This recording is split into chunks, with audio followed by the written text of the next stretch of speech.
everybody, and welcome back to another episode of So How'd You Get Here? This is Season 2. We are in our new space with our same setup. Similar setup, yeah. I'm Angelo, and this is... Tony. We are your co-hosts, and today we have another fantastic guest.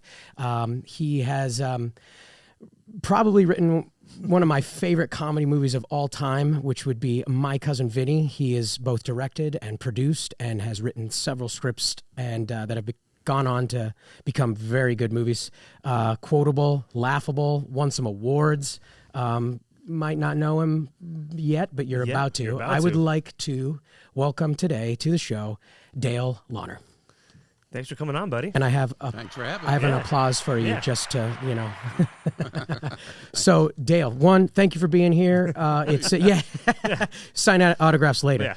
Yeah. Thank you for being here today. I was a fan of your movies and what you wrote long before I ever knew who you were. So you're kind of like one of my childhood fans here, and I'm excited to get to talk about some of the stuff you worked on, but more importantly than that, how you got where you did. And I'd like to back up and just ask you to start at wherever you'd like.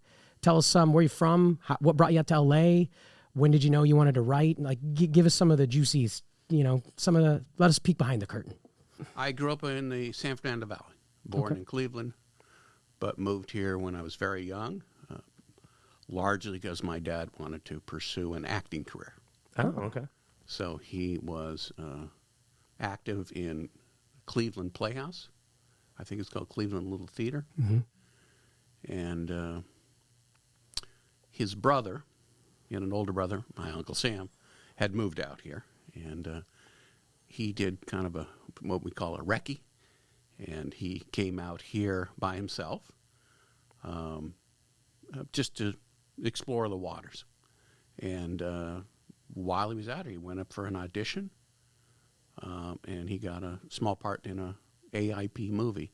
So his first couple of movies, I think, were all horror films. Right. Okay. Right. How old were you at this point? The most notable role would have been as the main creature in Creature with the Atom Brain. Ooh. Can't wait for that remake. Yeah.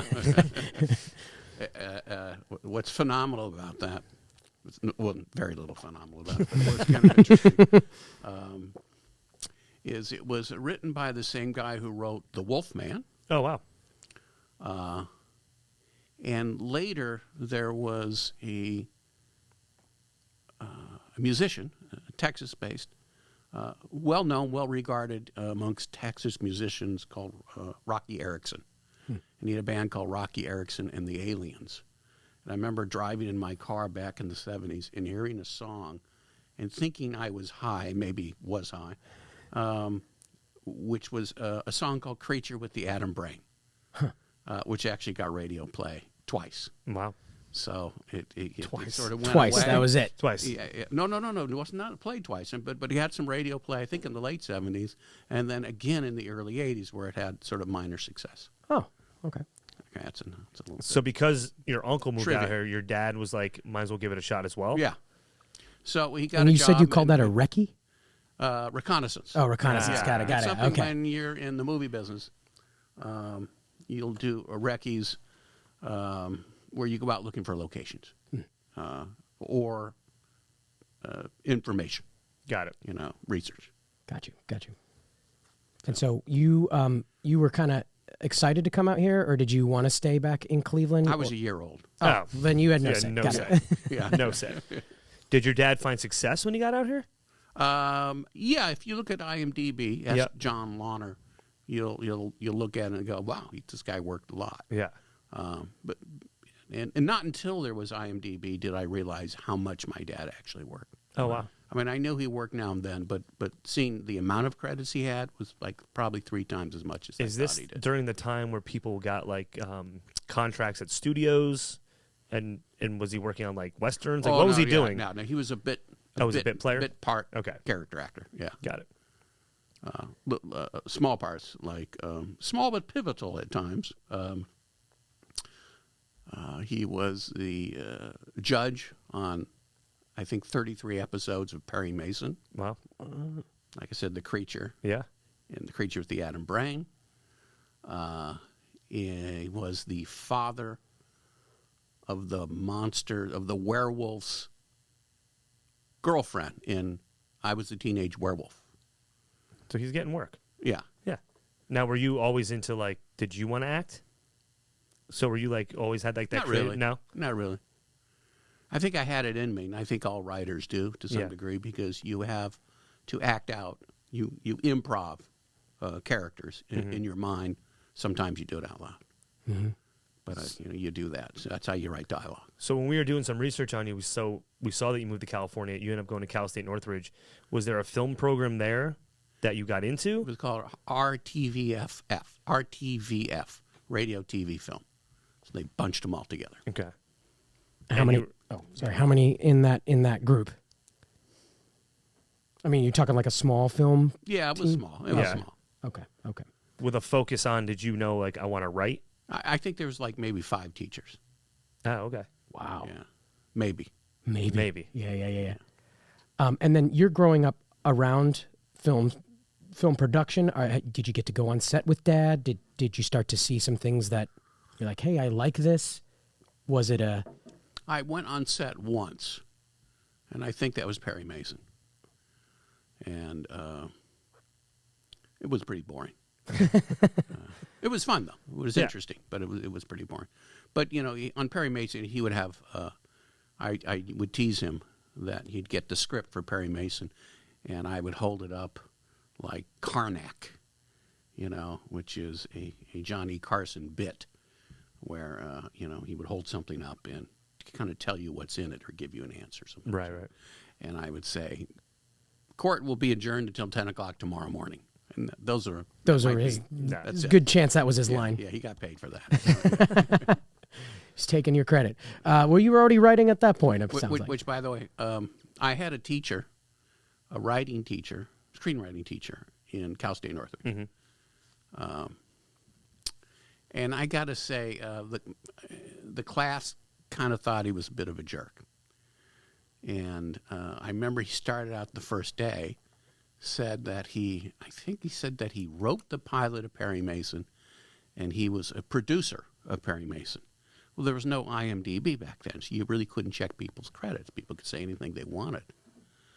And I remember raising my hand and saying, wasn't Gail Patrick Jackson the producer of Perry Mason? So I caught him in a lie on my first day. Yeah. So immediately got an F. What was his response?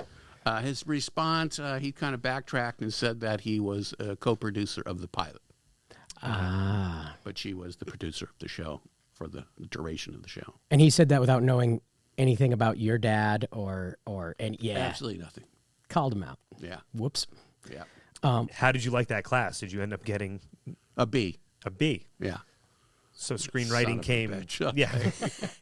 And then he would brag that I was his student, as right. though he, once you got me. Success, yeah. Yeah.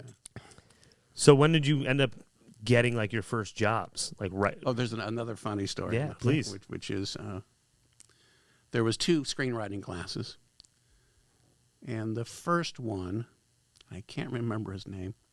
Remember his last name. He was the son of Jan Murray. Jan Murray was a comedian. I think he was a Borscht Belt comedian, and then he ended up with a TV show. He was the TV show host of, I think it was called Treasure Hunt. Mm-hmm. And he tried to, at one point, he asked us to write like a monologue, right? It's like, it's bad enough trying to be creative, to do creative writing. Right. Actually create things. That can be terrifying if you haven't done it before. But to come up with a monologue, to come up and be funny. So there was a TV show. I think Sonny and Cher had a variety show. Mm-hmm. And so I came up with a joke. And it was something about his choice of garlic chewing gum. Okay? And so the professor, the teacher, called this out and said, this is not a good joke because it has to do with sort of like bodily functions, and it's just not something tasteful. It's maybe a little disgusting or something. So he called it out, said this is a bad joke. Then, cut to how many years later? Many years later, I'm watching a special Sonny and Cher show. And I'm watching it, and sure enough, they have the garlic chewing gum joke, right? And I kind of laugh. And I'm waiting for the credits, and sure enough, his name is in the credits. Come on. Right? And so... Did you call him up? Yeah. Hey. No, even better. Well, you get residuals? Yeah. So later, when my career started to kick into gear, Ruthless People had been made, it came out, and then I was on the set in the south of France with Dirty Rotten Scoundrels. And I was invited up to have lunch with a group of people on a yacht in Saint-Tropez. And I'm there, and one of the guests is Jan Murray. So the father of the guy who stole the my joke. Yeah. Right. So I get to, get him in trouble with his dad, right? And Jan Murray thought that was hilarious. That's awesome. You grounded him. It's like a little kid, calling up and telling your parents. Yeah. Anyways. You literally just dropped two huge gems, Ruthless People, Dirty Rotten Scoundrels. Before we get to that, you graduated. Were you already screenwriting? Were you already... Didn't graduate. But you didn't graduate? Yeah. I went 4 years. I had a light load. I went with 12 credits a year, so I was lazy. But were you already writing scripts trying to sell? Or did you want to direct? I don't think I had not written my first script in college. I had written a couple of short films. Okay. That was about it. And this is around what, like the late 70s? Are you trying to or mid-70s. Mid-70s? Yeah. So was Ruthless People the first thing that actually got made? Oh, God, no. Oh, first thing got made. Yeah. Yes. Not the first thing I wrote. Right. I wrote about 10 scripts before that. So. Any of those sold? No. No. So just constantly writing, Didn't grinding. show them to anybody. Oh. Yeah. So how do you end up getting that break Terrified with of Ruthless rejection. People then? Terrified someone would read it Right. and not like it, Better they don't read it, then it's possible they might like it. Very true. I'm going to have to start remembering that one. That's right. Well, if you could. Okay, so you'd written 10 scripts and you make your first big sale. Can you walk us through a little bit of that? I mean, you're writing for several years then, probably not making a lot of money. Somewhere I heard you were working on, or maybe you even just said that, you were working on stereos or working with electronics. Yeah, what I realized is that... Before you made it, what did that look like? If I wanted a career in the movie business, and that was to write and direct movies, my inspiration was Woody Allen's Take the Money and Run. Okay. Not that I loved the movie. I didn't love the movie. I kind of liked the movie. I actually didn't think it was that good. And it wasn't a real movie. And I thought, I think I could be that funny. Mm-hmm. Or funnier. Yeah, or funnier. Yeah. And he became funnier, Right. And, I also wanted to make movies that were a little more, that was a pretty wild-ass kind of structure, I wanted to make something that was a little more story-based. Mm-hmm. I quit college and figured I was still living at home. I figured I'd get to get out there and have a life. So I went out for a job to work in a lab. I had a Beaulieu R16B motion picture camera, and I wanted to make movies, right? So, but the cost of film was a lot of money, and the cost of processing was a lot of money. So I went to try to get a job in a lab. They said, come back in a week or 2 weeks or something. And then I left that. And then I stopped off at a stereo store to kick some tires because I like music and I like stereo equipment. And as soon as they opened the door, they said, can I help you? I just said, I'm looking for a job. So I ended up qualifying. I remember lying about my experience to the owner of the company, Peter Huber, who was University Stereo. And I told him that I had worked up in Palo Alto. I'd never even been to Palo Alto. And you're a producer on Perry Mason. Yeah, that's right. But he ended up, while I'm in the interview, asked me what the name of the place was. And this is horrible, right? I'm caught in a lie, and I'm just building the lie. So I told him I had Bay Area stereo, and so he called up. There was no Bay Area stereo. He says, and I said, I know they were thinking of changing it, to it's just bullshit, whatever it was. And is this where you come up with the Jerry Callow jokes in My Cousin Vinny? Exactly. Yeah. Making it up. It's working. Yeah. So, but I got the job anyway. So. And what did he hire you? I mean, just from the guts to come in and do it? Well, he didn't. I don't think he thought I was lying. Because you're so convincing. I guess I was convincing somehow. So I got a job as a stereo salesman, and I was terrible at first, and then I learned to become a salesman, which was an interesting process. Yeah. How long were you I at was that also job? terrible at writing screenplays at first, but I stuck at it. And but this job was grueling. This job was solely to help you want to make movies. Yes, to make money. To move out of the house because I was still living with my parents. Right. So I got to go out and start to have a life a little bit. So. Are you still living in the Valley, or did you move more towards L.A.? I was living in the Valley. There was a guy who owned a house and rented out rooms. So I took a rented out room. And it was a weird experience, I have to say.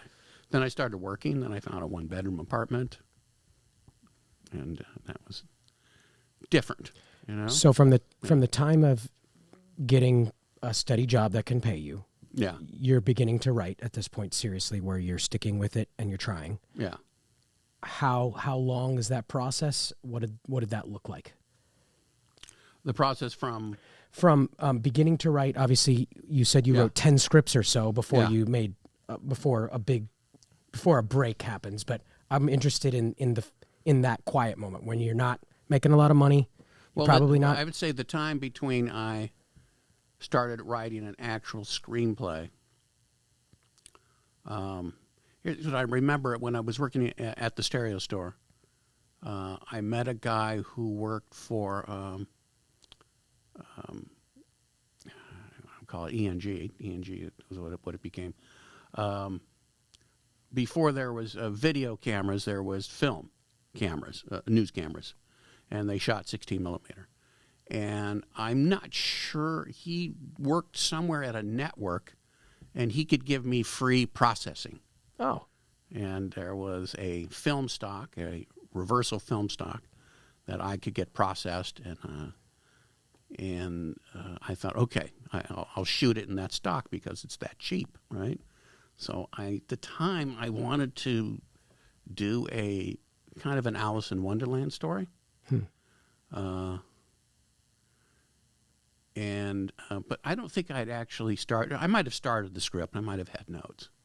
But that didn't really go anywhere. Anyhow, but I worked selling stereo for about a year, and then I quit and finagled a way to get on unemployment. And while on unemployment, I wrote my first, I think, 2 scripts. So that was really my school. Got it. So it was just strictly it was hard working at a job and coming home and writing. Yeah. And I remember reading somewhere that says, well, if you want to do that, you get up early in the morning. I'm not a morning person, okay? And the idea of waking up to an alarm clock and then working on a script, that would seem like going to hell. So you do that when you're on a film, though, yes? Yeah, you have to. You had to. Yeah. Okay. Well, you kind of have to. You're getting paid for it. Yeah. Okay. All right. Yeah. But if you're producing it yourself and you go, I want to do every day to be a split. And a split is where you shoot part of the day in the afternoon and then you shoot in the evening. And you break for dinner. So you can do splits and then you can sleep in. Okay. I a little bit more expensive, but Yeah. So you got in the first 2 pancakes, the first 2 things, you just got them out. You knew you could do it. You could write a screenplay from start to finish. Whether or not it sells or you liked it, that's another issue. But you start to find your feet. Are you circling around stories that you like? I was a big fan. Are you discovering things about yourself? I was a big fan of Alfred Hitchcock and Stanley Kubrick. So the earliest things I wrote would have been in that vein. So I think the very first screenplay I finished, I think it was called The West Side Horror, and it was about a serial murder. This is before Halloween, the series, John Carpenter movies, and I had that. I'm not sure what the second or the third one were, but I do remember. So how did you get out of that genre and start writing more towards like the Ruthless People style? That was after I had that one-bedroom apartment. Then I moved into a house with two friends who were musicians, right, aspiring musicians, and we, while there, watching the news, there was this big crime event known as the Patty Hearst kidnapping. Mm-hmm. And then there was a point where Patty Hearst joined her kidnappers, which I found ironic, even humorous. Yeah. So, and so that she could have became been in on the it. basis of it, right? Yeah. So, and so that was the basis of it. And then the beginning of the story, it's about a woman who does not, who joins her kidnappers.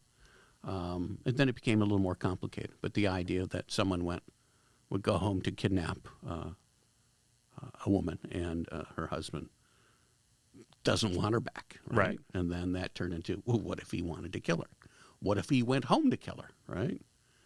And so all that just became funnier. Yeah. The idea itself was funny. So you're writing, but you're not really that in like the Hollywood world, I guess. Not at all. How'd you get an agent? Were you submitting screenplays to people? Did you have a friend of a friend? Did you know anyone in town? Yeah. Now, at the time when I mentioned that, I lived in the Valley. That was Woodland Hills. And then I moved out to Santa Monica. Still working on scripts. And it was a painful period. Still writing, not showing them to anybody. Then I moved to Venice. Mm-hmm. And while in Venice, I remember submitting a screenplay to Tony Bill's production company. It was the only production company that would accept unsolicited screenplays. That means screenplays that have no representation. Screenwriters have no representation, right? No agent. So it got rejected. But I lived in a fourplex, and downstairs on the other side was a guy named Kit Stoltz. Kit was a reader for MGM at the time. So I gave the script to Kit, and Kit liked it, gave it to his story editor.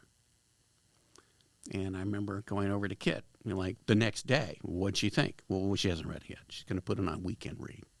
Okay. So Monday, I go over to Kit. So I said, well, so what happened? He said, well, she hasn't read it yet. You're like, what weekend is this? Yeah. What weekend is she going to read it? So again, a week later, on Monday, has she read it? No, not yet. So it got into 6 weeks, and then on that Monday, I could see Kit walking over to me. He wasn't smiling, and I figured this is bad news, and it was. He says, "Well, she read it. She didn't like it. She didn't like the premise, and she thought the writing was amateurish." So it's a pretty big blow. Yeah, that was tough. So if you're afraid of rejection, it's kind of like, ooh. But pick something else. Yeah. So that was tough. Then, interesting enough, now Kit had a friend, Dan Ackerman. Dan, and they met at a laundromat, right? And Dan was an aspiring screenwriter. And, sometimes I'd sit down at Kit's, and a couple of other of Kit's friends, including Dan and a guy named Jim Genowine. And we'd sit around, drink beer, and we'd talk about music and movies and politics. And then Dan got a job as a reader for these producers. I don't know how he got the job, but as an intern / reader, an unpaid position for Joanna Lancaster, who was the daughter of Burt Lancaster, and Richard Wagner. They were an aspiring wannabe producing team. And I think they actually had a movie called Little Treasures, which was going to be made. And so he asked me,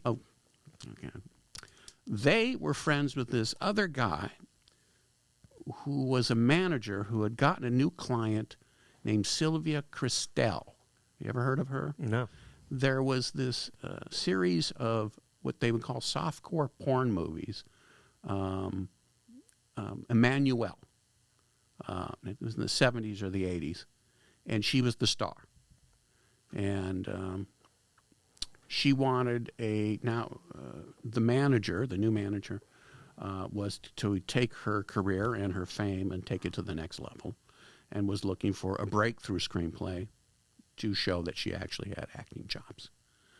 And so Dan said, do you have anything that would be good for her? Well, I had something that was a little Pygmalion-ish, about a guy who meets a playwright who meets a streetwalker, and grooms her as a bet to be something anyway, to be something prominent in society. And, and there are specific rules in there. So anyway, so I had this idea. Dan told Richard. Richard, Dan, and I went out to dinner. I pitched the story, which I had it half written at the time. He liked it and wanted to see a writing sample. So I gave him this one script, which I'd written on spec, called Take This Job and Shove It. It's based on the song. And then this other, which was an untitled kidnapping script, which I didn't like the last half. So I gave him the first half, and I said, it's going to be more like that. And I do remember coming home to my answering machine flashing. I wish I had saved the tape.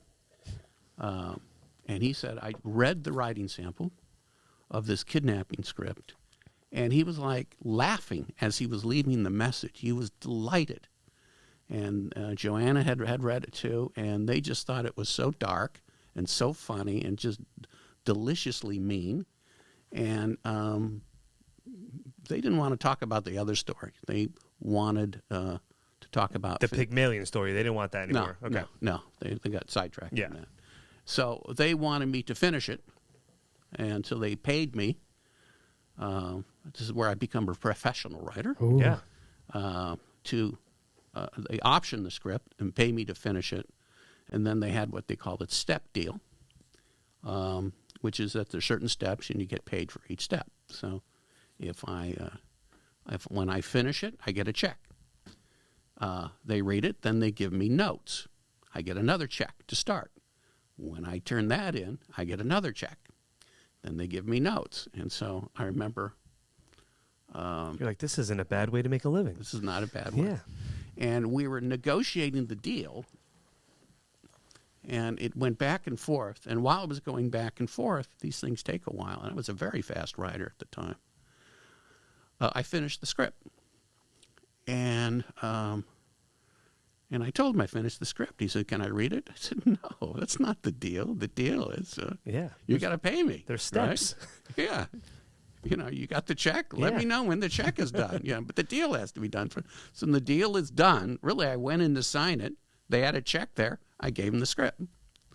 That had to feel good. It did, and it actually fulfilled this really neurotic, insane fantasy I had of writing a script that was so good that they would pay you to finish it, right? So you only give them half; they'll pay you to read the rest, and that kind of worked that way. So that was great. And this was Ruthless People. This was Ruthless People. And what is this? 1980 now? 1979? No. It would have been. Let me see. Ruthless People came out around 86. Oh, so early 80s. No, it was 86. Yeah. Yeah. Okay, yeah.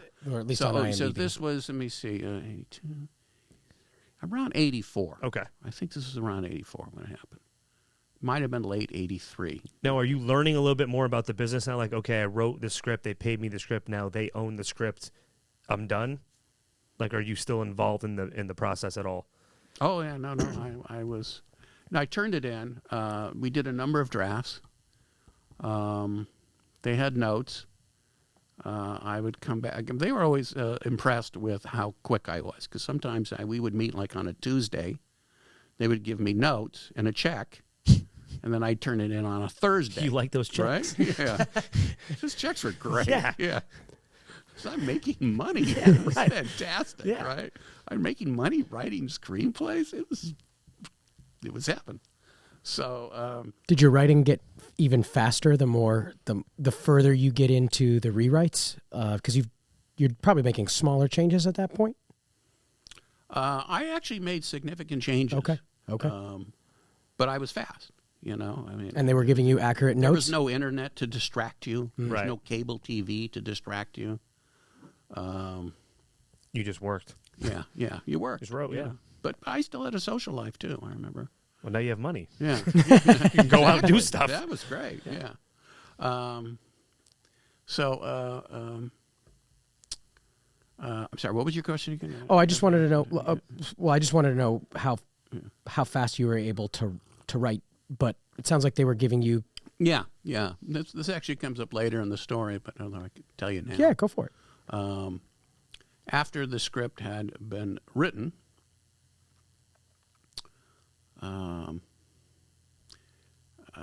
it was option. Well, I'm jumping ahead, but later on in the story, but just before the movie was made, when Disney had it and the Zucker brothers were attached to direct, and they had never really directed a movie. So their notes were, to me, it almost appeared somewhat random as to what I was supposed to do when I went off to rewrite it, because I did a few drafts and the studio had rejected them. And then they gave me some notes, and I told them, and we're about to make the movie too, but there's no shooting script, right? And I said, listen, this is probably going to piss you off a bit, but I'm going to ignore your notes. I'm going to do a draft that I know I will like, the producers will like, you will like, and the studio will like. And they were trying to fire me right then and there. And, I mean, they were actively looking for other writers to fire me. They were furious, right? Everybody was furious. The line producer, Michael Pizer, was furious. The studio was angry. The directors were angry. And I turned the draft in within 48 hours to the producers. They had a couple of notes. I did that overnight, and so it was really about 3 days, and turned it in. And they were amazed that The turnaround, yeah. the turnaround time, Yeah. and that it actually worked. So they were ecstatic. So they're not looking to fire you anymore at this Not point. anymore. So Does that end up being the shooting script? There was something, yeah. Yeah. So the producer, Richard Wagner, I remember him telling me that, one, A, I was fast, and B, a lot of other writers, they'll go in and the changes that they do were insignificant. There was just like little tiny things, whereas I would actually have whole new scenes. Yeah. I would do an actual rewrite, in a couple of days, whereas they were giving this to people and would give them a month, and there was almost no change. But it's obviously... Also, what he said is I would humiliate him with his notes, and it was an amusing thing, but he would give me a note, and I would insult him, and he would laugh. And he says, the difference between you and the other writers we're working with is you will not do what we ask you to. You'll come up with something better, but you'll interpret what we were after and give us something better, whereas the other writers actually do our ideas, and it's terrible. So, and so I realized that later. Jeffrey Katzenberg said something like that too. So you know how to translate the note that by itself isn't very yeah, good. I'm trying to figure out what. Right. But what are you really It's a going? horrible idea. Yeah. You know, and it's a horrible idea that came from another movie. You know, and so one of the reasons you see a lot of bad movies has to do with the fact that, you know, the writer is what I would call a hack writer. A hack writer uses materials, ideas, tropes, characters from other movies and doesn't change them enough. Just recycled. Yeah. So it's like that's very common, but I try not to do that. So Well, I think, yeah, that's risky to take that stance. But if you're right, if it's actually better and you're fast at what you do, yeah. I think that wins out over It just helps. complying. Yeah. The speed helps because otherwise they're sitting there percolating, you Right. know. Looking for more writers. Yeah, and then when you turn it in, they go, "Oh, okay, this will work." So it comes out in '86. Are you happy with what is on screen? To like from Hated it. page to screen. Hated it. Really? Yeah. That was honest. I respect yeah. that. Oh yeah. No, I remember watching it at a screening, and literally I was sweating bullets. I mean, I couldn't believe how sweaty I was. I was just, and so aggravating. And the editor was sitting next to me, and I kept doing this. And he just got up and moved way on the other side of it, to the other side of the theater. So he doesn't listen to me. But it did well. It did. But you still hated it. Oh, yeah. It's the best soundbite I've heard all I week. enjoyed the fact that it was successful. Of course. I enjoyed the reviews, and Yeah. I enjoy reading the reviews, the Right. good reviews. But all of the criticisms were stuff that You had no control every over. single Yeah. one was 99. Usually I would get the blame, and it was not my fault. Yeah. Or there was something they didn't like, and it was something I was trying to change. So I just wanted a movie that was, I would say, less broad, Mm-hmm. a little more sophisticated, a little more reality based. So the success of that, does that lead to you getting writing jobs, or are you like, listen, I already have my next idea in line? You already started writing. I was getting offers for writing jobs before Ruthless was made. When Ruthless People, what happened is I was rewriting for Joanna Lancaster and Richard Wagner, and we had heard that there was a similar script about someone who was kidnapped and joined her kidnappers, which eventually got made, actually, which is interesting. I haven't seen it, but it got made, and it was so we realized we got to get out there, okay? And their script was at Paramount. Mm-hmm. Their agents were at ICM. So their agent, who was really more of a talent agent than a literary agent, is more of an actor's agent. He was Burt Lancaster's agent. And shotgunned the script. That means they make copies of it and they send it to every financing entity in town. And that was essentially was every studio, right? So every studio but Paramount. And here's the irony of this. I guarantee you that weekend, none of the studios read the script except Paramount.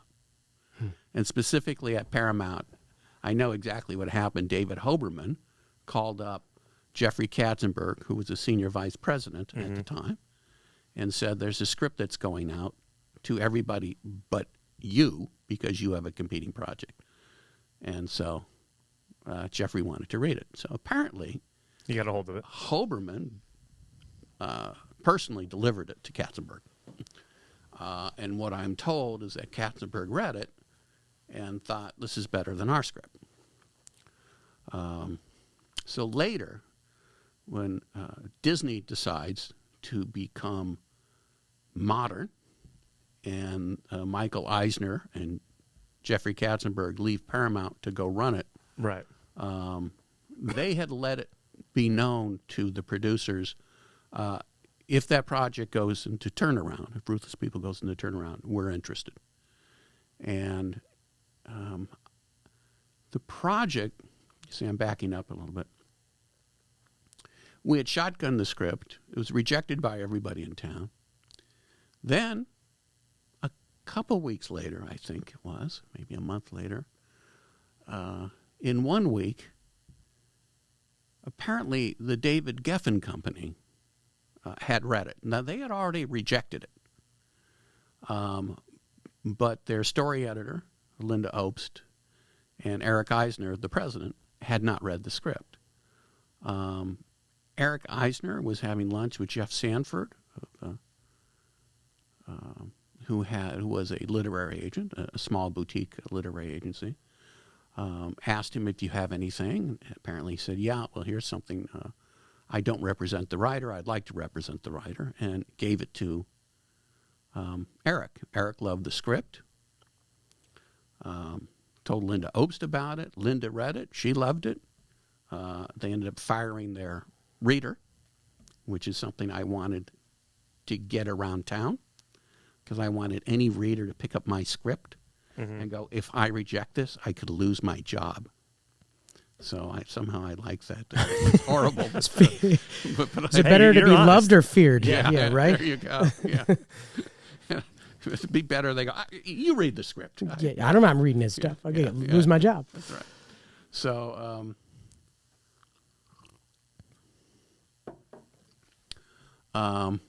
then Richard Wagner, who was one of my producers, was friends with, I'm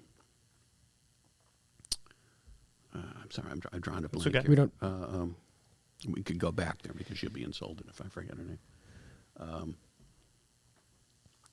Rhonda Gomez, okay. Rhonda Gomez, who was a literary agent, and she lived with an A-list director named Howard Zeef. And Richard gave it to her. She liked it. Now, in the same week, we got a call. She gave it to him on a Sunday. Monday morning, she calls Richard and she says, Howard started reading the script. He really likes it. We got a call Tuesday morning. Howard is halfway through the script. I think he wants to option it. Then we got a call on Wednesday. Howard has almost finished the script. He wants to option it, right? He had a deal at Columbia. To this day, I have no idea if he ever finished the script, right? But he wanted to, and so suddenly a script that nobody wanted is now in the middle of a bidding war with an A-list director and arguably the most prestigious film production company in Hollywood, which is the David Geffen Company. I mean, they just didn't make bad movies.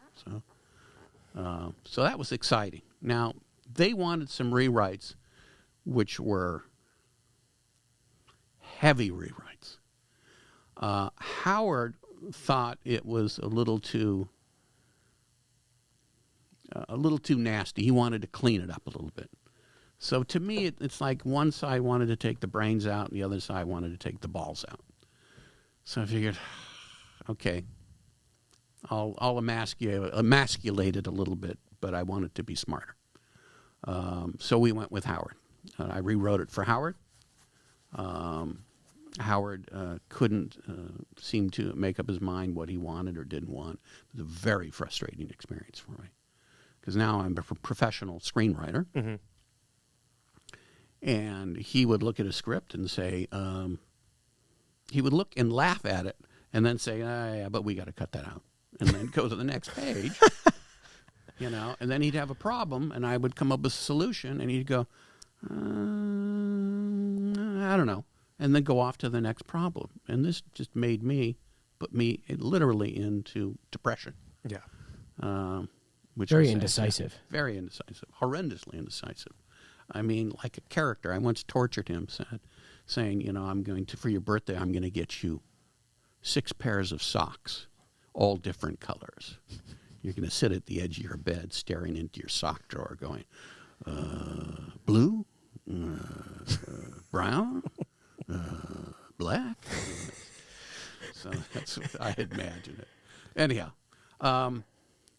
they stopped writing for him. Then the script went to turn around, and Disney said, we want it. Don't shop it anywhere, or we won't buy it. And they were really hardballing this one. I was in Paris at the time. With all that writing money. All that writing money, yeah. Hanging out. Wasn't that much, because I took a charter flight on the way over, where you're sitting like this.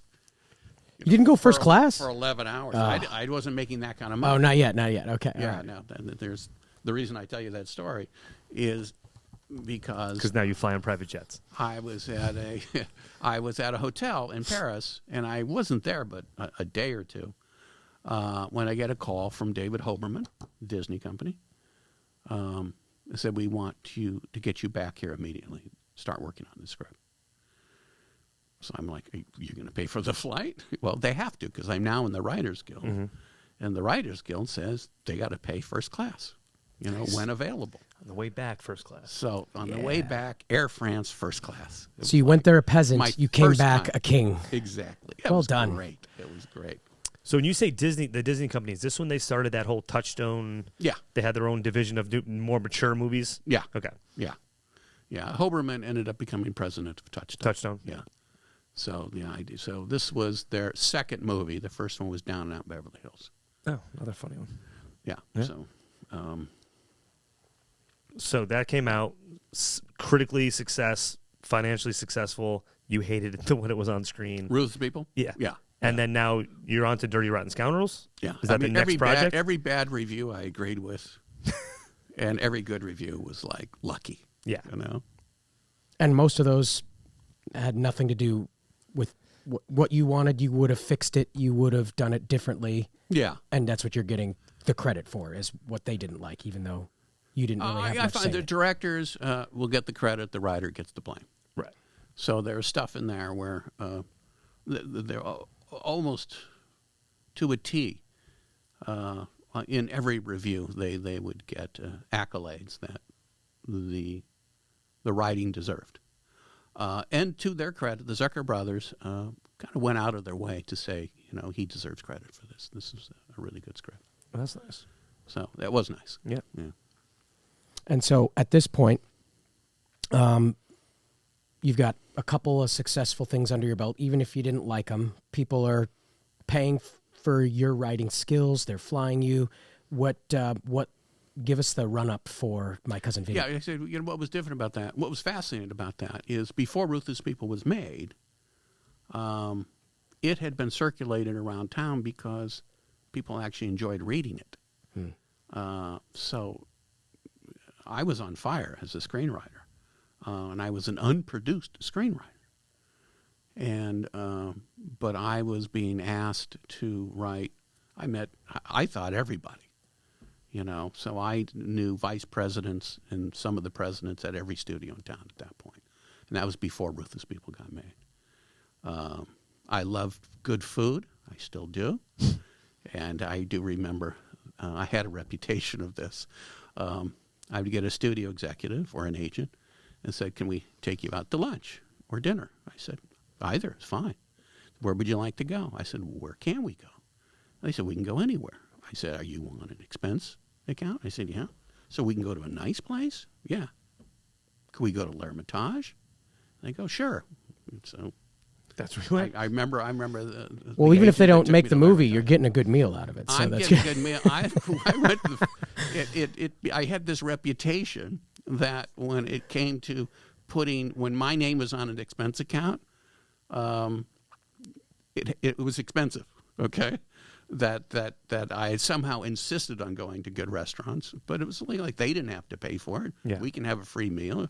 Your company's paying for it, your agency or the studio. So let's do it. So I gained about 10 pounds. That's the moral of the That's story. what I remember. Yeah. There's another story which I remember at the time. Linda Obst, who was story editor at the Geffen Company, would have parties, and I would meet people in the motion picture business, right? And so it was like the first Hollywood party I would go to. And I remember around that time, I got a call from Ricardo Mestras, who was a senior vice president at Paramount, and who asked me to lunch. And the first time I had lunch at the Paramount commissary. This is really fun stuff, you know. So if you're like, you know, you're looking to break in these walls, and all of a sudden you can't get in, you don't know, how do I scale these walls? And all of a sudden you go up and the doors open and everybody wants you, everybody's smiling. And you know, and I get to go to the commissary, and I realize there's two commissaries. There's sort of the executive commissary, and then there's the, you know, more the plebeian. Right. There's commissary. the lobster. Pedestrians. There's the lobster, and then there's like the ham sandwich. Yeah, exactly. Yeah. So you wanted the lobster. Yeah. I got it. So, so then I had lunch with Ricardo.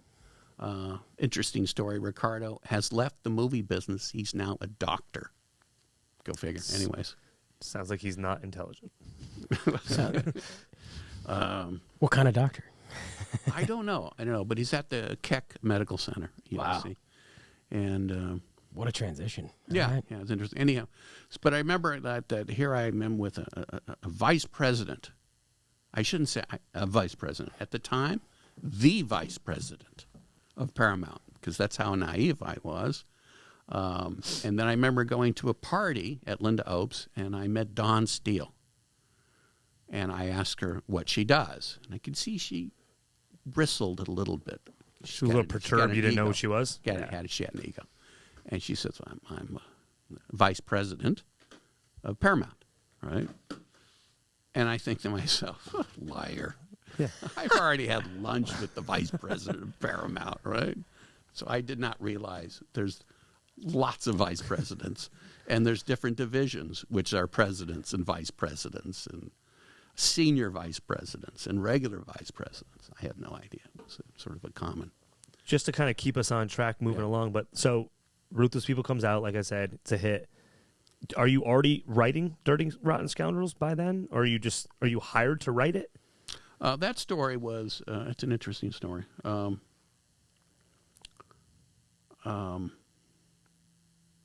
that's your next movie, correct? Or the next movie that gets made? Yeah, that next movie that gets made. This is a big name-dropping story here. So, Yeah. So prepare. We're here for it. Prepare. We'll wear your steel-toed shoes. I got a call from David Bowie's production company. David Bowie and Mick Jagger did a remake of the Martha and Vandellas song, Dancing in the Streets. People thought they had good chemistry. Wouldn't it be great if they did a movie together?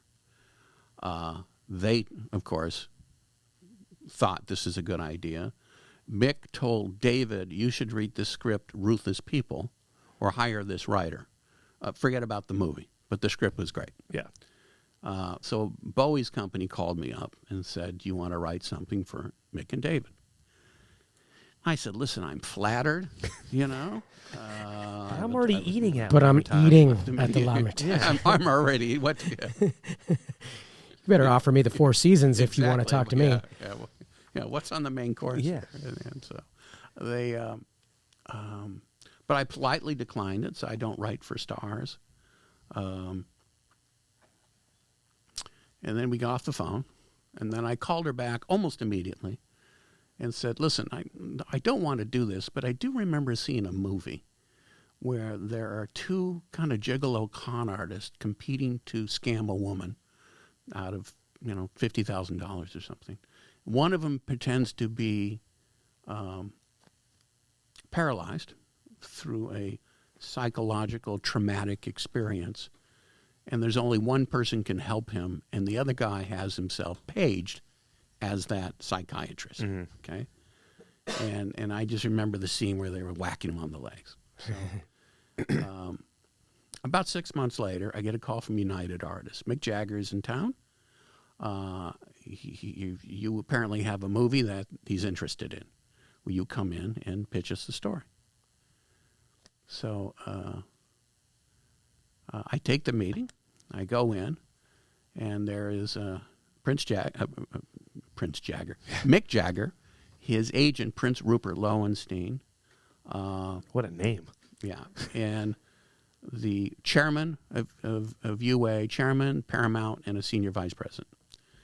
And I walk in. I remember it was very flattering. Is that Mick Jagger was like impressed to meet me, Right. which I wasn't expecting. Right? Because I'm impressed to meet Mick Jagger. Yeah, That was cool. The Stones. Yeah. And so that was a delight, right? Yeah. And somehow I got the impression that he and I connected there. And I pitched them the story. And they said they looked up in some book. Again, there was no internet at the time.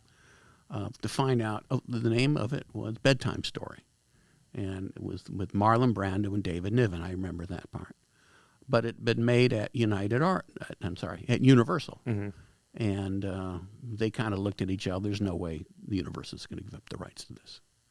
So they said, do you want to steal it and cover your tracks? I don't know if those were their exact words, but that's what they had asked me. I said, no, I'm not going to do that. So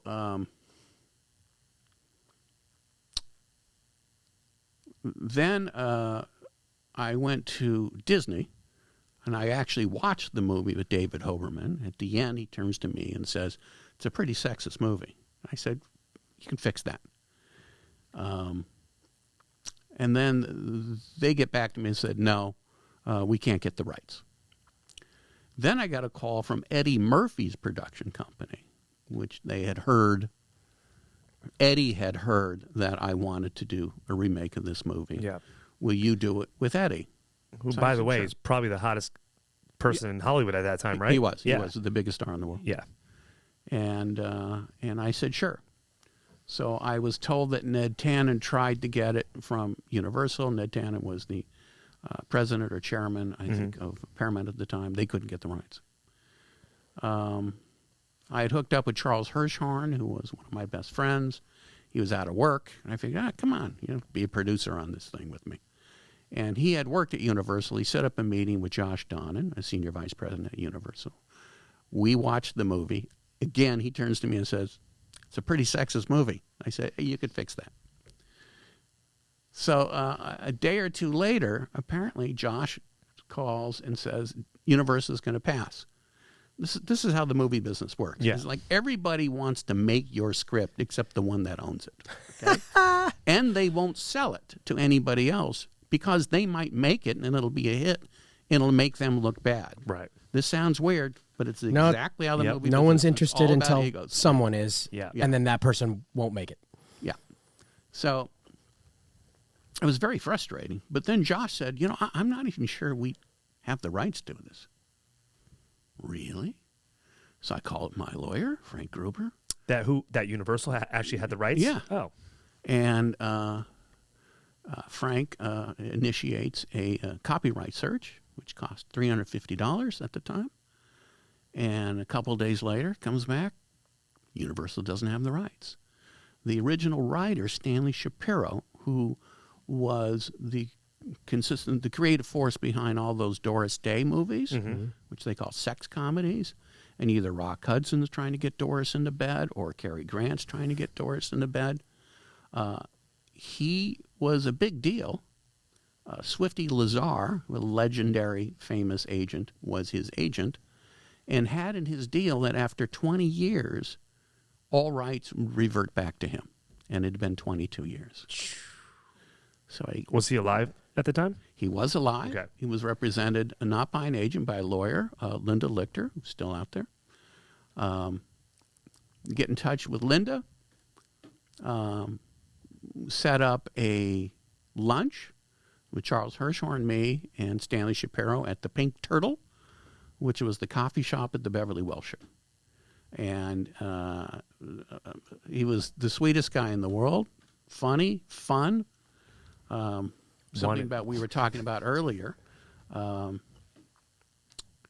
He would say stuff like, because the guy worked with Cary Grant, guy worked with Rock Hudson. And he said, boy, the stories I could tell. Oh, sure. But I'm not telling him. That's why he's still employed. Yeah. Yeah. And I knew him for years, and I Yeah. figured he was going to tell me a story eventually. He never did. Wow. Never got one thing out of him, and then he passed away. Mel Shavelson, who was also he was I think a former head of the president of the Writers Guild, and a writer who wrote three times as many credits as I had before I was born. But he wrote and directed a movie, I think, called Houseboat with Cary Grant and Sophia Loren. And he told me it was really difficult to direct the movie because Cary Grant was so in love with Sophia Loren. So those are the good stories. Yeah. You want to hear those stories. But I couldn't get Stanley to come out with anything. We'd end up doing a deal on a napkin. I wrote down a number, pushed it over. He changed it from 100,000 to 200, pushed it back, and I said, okay. And that was it. Then the lawyers, were going to go back and forth. He called me up and says, this is ridiculous, Let's just tell him to call it off, and which we did.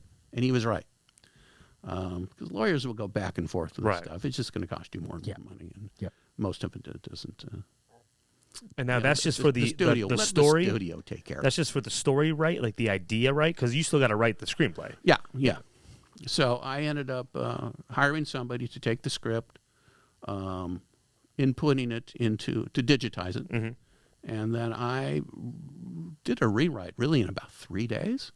Again, I was fast. Yeah.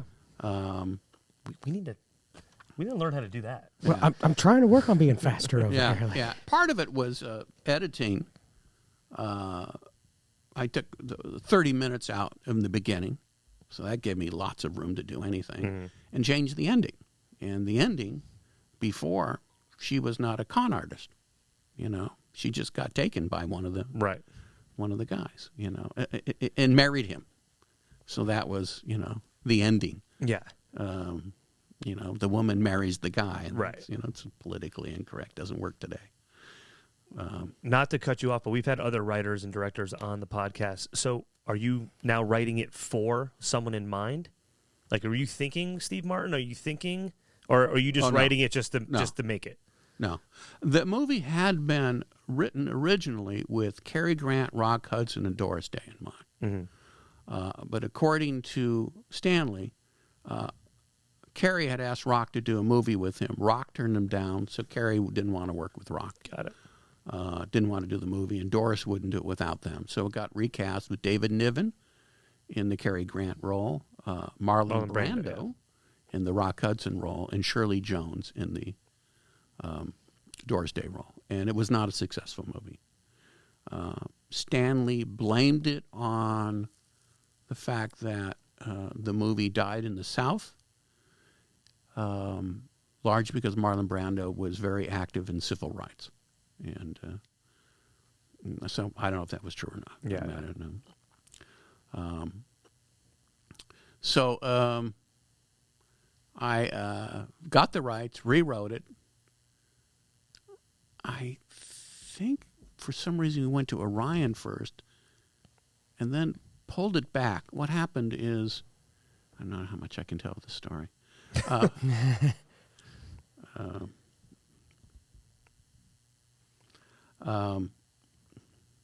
I had a package, and if you want to make a lot of money, you get a package together, and you go to a studio. Here's the script. Teach us. Here are the actors. Here's the director. Yeah.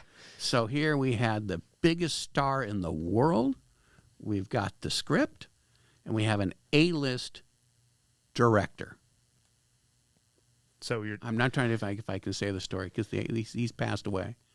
But it's you as the writer, Eddie Murphy as the star, and then the director is who passed? Director, yeah. Okay. And we gave it to Paramount. Eddie had an exclusive deal at Paramount. Mm-hmm. And I got a call from the vice president, a senior vice president there, who said, listen, we love the script. We love Eddie. We just don't love that director. And there were certain political reasons and certain things I can't really discuss here. Yeah. Because I even though it's so long. Yeah. Ago, It can still be respectful. I'm sure they could. We'll get the story I'm without sure they the wouldn't have a details. problem with it. But anyways, they had a problem with the director, and if they don't go with that director, they're going to have problems with their agency and everything. So good luck. So then we went to Orion, and Orion, I can say this. Yeah, I can say this. It'll make me look bad. We gave it to Michael Caine. Michael Caine was sort of like doing everything. So he didn't open a movie. So they had Michael Caine. Michael Caine was interested. What Michael Caine doesn't know is all of a sudden it's like it went away. And mostly they went away because they were trying to find someone that would open the movie. Right. Steve Martin was supposed to play Michael Caine's part originally. And I remember asking the director, well, that seems odd. He says, well, do you know Steve? I said, I do not. He said, well, he's a very sophisticated, erudite man. Yeah, but he's known as the jerk. You know, Right. that was his most successful movie. Yeah. Which was not about a successful, sophisticated, erudite man. So, apparently Richard Dreyfuss had come in to read, and Richard Dreyfuss assumed that he would be playing the Lawrence Jameson role, right? The older of the two Gigolos, and that Steve would be playing Freddie. And he had not prepared for Freddie, so they let him read. Steve played Freddie, and the director called me up and said, wow, Steve was really great in that. So we're thinking Steve is going to play Freddie, and now we'll find somebody for Lawrence. Not to backtrack you, but so Eddie Murphy's out. Once the director and Paramount said no, Eddie Murphy's out. Eddie had an exclusive deal with Paramount, so he couldn't make it. Got it. Know.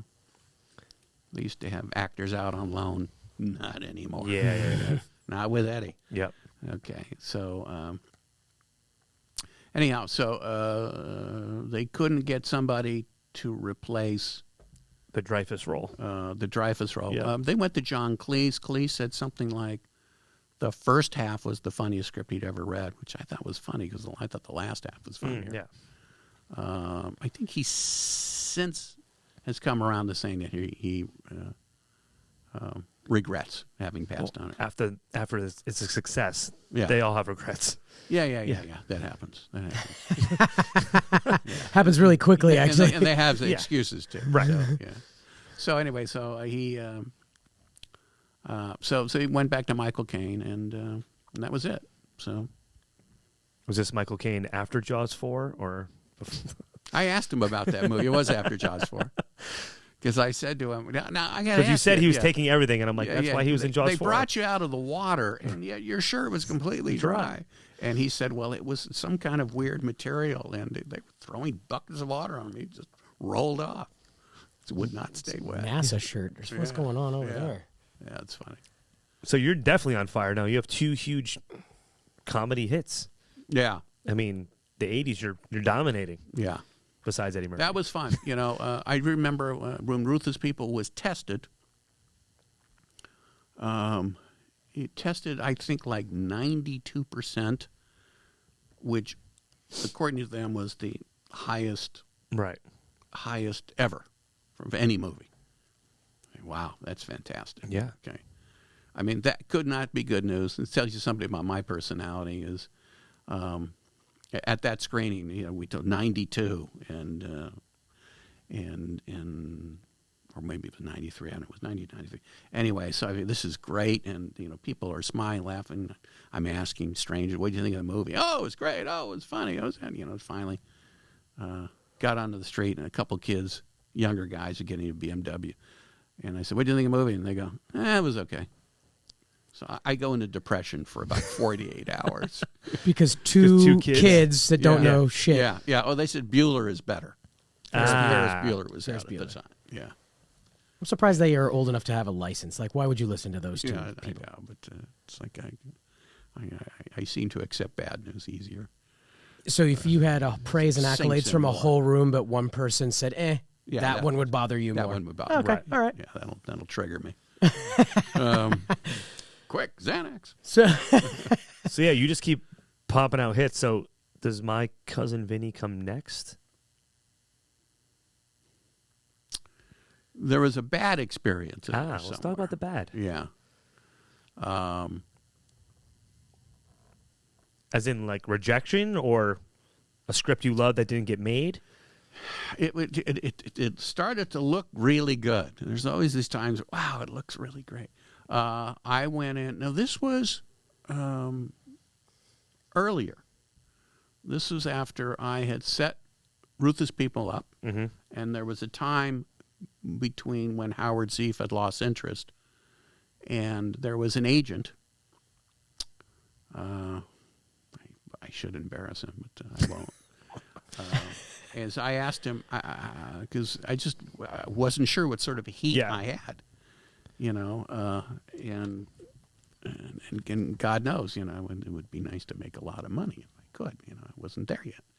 And I said, how much do you think you could get me on a pitch? And he said, proudly, $50,000. And I thought to myself, fuck you. I could get more than that, right? Now, I did not have an agent at this time. And one of the reasons was I had met a few agents socially at the West Beach Cafe in Venice, which was a place I used to hang out, right? It was within walking distance, and it was a great restaurant. I made a lot of good friends, some of which I'm still friends with today. And there was a couple of agents there. And I knew them socially. They knew I was an aspiring writer. None of them asked to read my screenplay. None of them were going to try to help, okay? Welcome to Hollywood. Yeah. So then Ruthless People gets out, and there's a lot of action and a lot of interest. And that's when I asked that agent, how much money do you think you can get me? And he said $50,000. And I thought, no, I could definitely do better than that. That's bullshit. So I hooked up with the producer. We pitched the script to 7 or 8 studios in a 2-day period. And we had 4 studios bidding for it. And we ended up going with TriStar, which in the deal gave me a guarantee of $175,000. So instead of $50,000, I got 3.5 times, right? What this agent bragged to me he could get me. It also turned out that the most any unproduced writer had ever gotten before was $125,000. So I actually broke a precedent without an agent. And you didn't have to pay the 10%. And there's that, too. And then there's also that. Yeah. It's those checks. Those extra checks. First class lobster. Yeah. So the LA Times gets wind of this. David Friendly, who was a producer now, but was an entertainment journalist back then, calls me up. We do an interview. At the time, I now had money, and I bought this sort of, I bought a townhouse, in Venice, or Ocean Park, actually. And they sent out a photographer, and I had one piece of furniture in there, which was a minimalist lifestyle. Corbusier chaise lounge. That's right. And he took a picture of me. And I remember, this is kind of funny, just keep in mind at this point, my parents had been trying to discourage me from pursuing this career. My Interesting, father a lot more than my mother. Yeah. Because he knew it from the acting side and how hard it was? I mean, he was doing it too. He would say that. Thank you. Channeling my father over here. Okay. That's right. All right. Yeah. Because he was doing it. So either you're sort of hypocritical, or it's like, hey, this is hard. I want something more for you. Yeah. Listen, we're Jewish, so it's either you be a lawyer or a doctor, anything else, but that's especially, and they were, born in the 30s. Yeah. Not born, raised in the 30s. Right. And things were a lot different for Jews before the war, and the idea of that you go and you get that there are plus really, depression and poverty and very set path goal to becoming successful. You know, and these were very sort of that. So the idea that I wanted to be a writer director. If they could find an article in the paper that say, look, 50,000 screenwriters or 50,000 film students graduate, 5 get jobs. They would show me those articles. Right? Yeah, thanks, so they Mom. were trying to be discouraging. to the point where I said, listen, if you cannot support what I want to do, let's just not talk about it. So it then became verboten to discuss my career, right? A rule that I introduced. Then things started to happen. And I would tell them. You're one of the 5. You know, one of the 5. But also, my father's a deeply suspicious man. And I have to say I kind of encouraged it a little bit. It was fun. And so I said, listen, I guess someone's interested in a screenplay of mine. But I don't know. I'm getting calls from agents and stuff, and I'm not interested.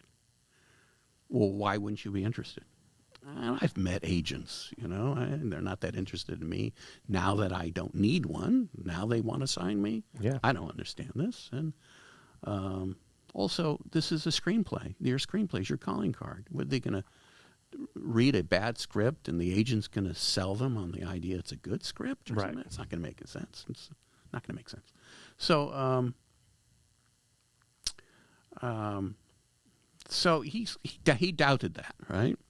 That sounded fishy to him.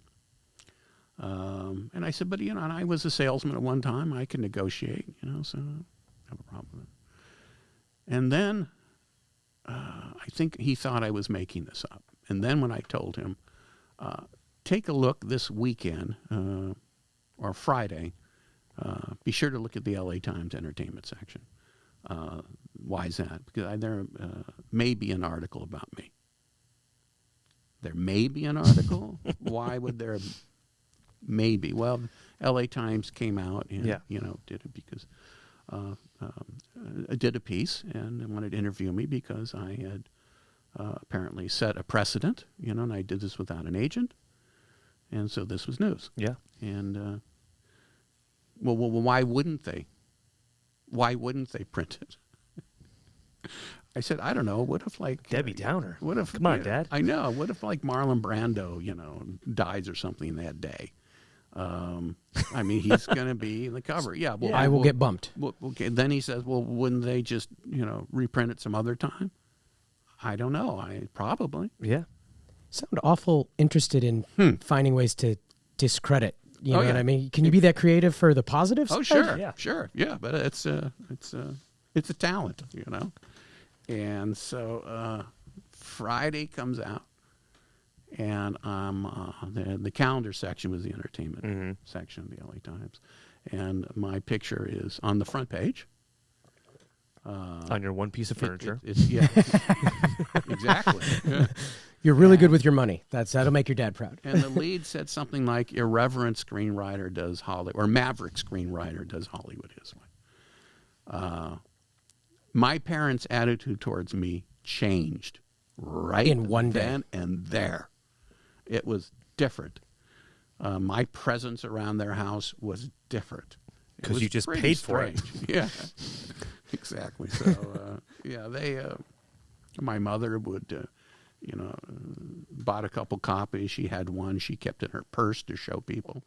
Nice. Very sweet. Look what my son did. I always believed in him. Yes, They always believe in you. exactly. Once you're successful. Exactly. Yeah. And when I brought that up once at a dinner, and they got a little incensed that, you know, no, that's not true. We always supported you. We always supported you did. Yeah. They're asking my sister, was that true? She goes, no.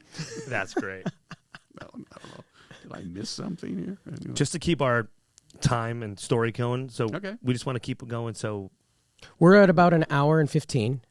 Probably try to keep it about an hour and a half. So we got about 15 left. I would love to take at least 10 minutes because of how much I love my cousin Vinny. Okay. Can we at least get through my cousin Vinny and then we'll do a wrap up? And then some go future as long stuff? as you want. Yeah, you know, yeah. If you want to go for 2 hours and cut it down to an hour, it's fine. Up to you. Okay. Yeah. So I got no other plans today. I've got about another 15 to 20. So if we could, I would love to reserve this last chunk of time. I got to hear about my cousin Vinny, either as much as you're willing or able to share how it, you know, first idea, what was the process, all of that good stuff. I did a deal at 20th Century Fox, a 3-picture deal. I had already written Love Potion Number 9. which I also like. So We'll save that for the second. Yeah, we're second going to part. have to bring you back. So, Okay. okay. The sequel. All right. That's The right. sequel. That's Yes. right. Yes. And then at one point I went in and I pitched two story ideas to Roger Birnbaum and Joe Roth. And one was My Cousin Vinny, and the other one was called Joe Safety. And they decided to go with Joe Safety, which was more of an action movie. You know, it's a cute idea, and so my phone is buzzing here. Yeah, That's all right. okay. We're fine. Was Joe Safety ever made? Let me just should I just turn it off? Yeah. It's pretty minimal. No one can hear it. We'll, You're we'll good. just cut it out anyway. So do what you got to do. There we go. Oh, Sorry, no problem. No, you're good. it's just buzzing. So they wanted to go Joe Safety, and I just said, "Nah, I want to do Vinny." So they go, "Oh, okay, we'll do Vinny." So you had enough clout at that time to actually start asking for stuff, and them saying yes. Yeah. So I wanted to do some research because I didn't really know what the story was. I just knew it was, I had one idea. There was a comedian then named Sam Kinison. Oh, yeah. And Sam Kinison was really good with hecklers and really humiliate them. Yeah. And so in my mind, I wanted that character to be kind of a street guy, and they would get witnesses up there, and he wouldn't just slowly take them down. It's like He berate would them. Yeah. berate them, Yeah. humiliate them, devastate them, right? It's all making sense now. Yeah. Yeah. I did say that. Would you say that? Yeah, that's right. This came from, now when I was a stereo salesman, there was a girl I knew who wanted to come in and buy a stereo. Mm-hmm. And she came in on a Saturday, and she came in with a guy named Ernie because she didn't drive. She didn't have a license. And she came on Saturday, and I'm a commission salesman. So this is where this is going to cost me money, right? And, and Saturday you could work one day a week and live off Saturday. Saturday was a very busy day. And I told her not to come on Saturday, and she comes in the Saturday, right? So I figure, okay, let's just do this quickly, right? So, and I'm going to put together a very nice stereo system for her, and I gave her the deal as cheap as I could possibly give it. And you had to go to the manager and have him sign off on it, right? So at one point, I'm showing her, then she wants to listen to the speakers, because Ernie whispers something. Well, can I just listen to it once? I said, well, let's go. Again, and now it's taking time. I'm getting annoyed. So I put them on, and Ernie's whispering something in her ear. She says, do you have anything that's bigger? I said, well, you ever heard this? Size doesn't have anything to do with it. Bigger isn't always better. It's what you do with it that counts, right? That ended up going to Ruthless People, right? That line. And Ernie then speaks up and says, that's not true. I said, excuse me? I mean, where do you come with this enlightened thought? And he says, well, I study acoustical engineering at Valley College. And I said, well, then you should know better. Boop, we move on, right? Move on. I get all the stuff together. I'm putting the cartridge in the tone arm. And she's getting upset. And I said, what's the matter? She says, well, he's telling me you're ripping me off. So it's one of those no good deed goes unpunished, right? So I say to Ernie, yeah, are you familiar with the manufacturer of this loudspeaker? And Ernie says, no. You're not familiar with Advent, the largest manufacturer of loudspeakers in the entire world? You know, I don't know where you get this knowledge. Ernie, do you know what kind of enclosure this is? No, you don't. Is it bass reflex, passive radiator, air suspension?